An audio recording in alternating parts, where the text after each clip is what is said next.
Mes chers compatriotes, un terroriste islamiste nous a frappés à Villeurbanne. Il a assassiné un jeune homme de 19 ans à coups de couteau et a blessé 8 autres personnes. Ce drame n'aurait jamais dû arriver. Il est le fruit de plusieurs décennies de laxisme et de lâcheté. La lâcheté est l'œuvre de ceux qui présentent une fois de plus ce criminel comme un simple déséquilibré. En réalité, c'est bien d'un terroriste islamiste dont il s'agit, puisqu'il a lui-même déclaré avoir agi au nom d'Allah. Il ne faut pas avoir peur de regarder la vérité en face et d'appeler un chat un chat. Comme le disait Albert Camus, mal nommer les choses, c'est ajouter au malheur du monde. Le terrorisme islamiste est devenu un problème très grave et il ne sert à rien d'essayer de le minimiser.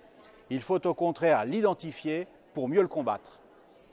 Le laxisme est quant à lui l'œuvre de tous les gouvernements successifs qui ont accepté la submersion migratoire en refusant d'établir un lien entre elle et le terrorisme. Or, ce lien existe bien. On le savait déjà depuis l'attentat du Bataclan, auquel plusieurs migrants avaient activement participé.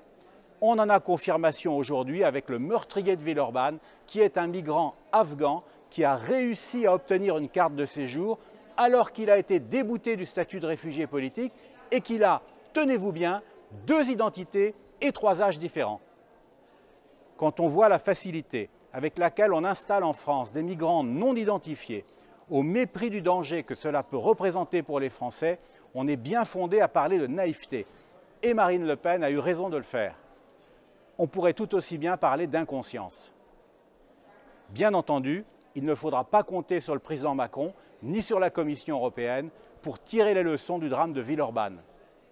Tout ce joli monde s'est mis d'accord pour concocter un règlement Dublin 4 qui relocalisera d'office en France une partie des migrants qui arrivent sur les côtes européennes de la Méditerranée.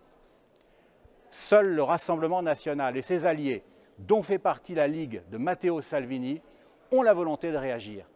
Vous pouvez compter sur eux.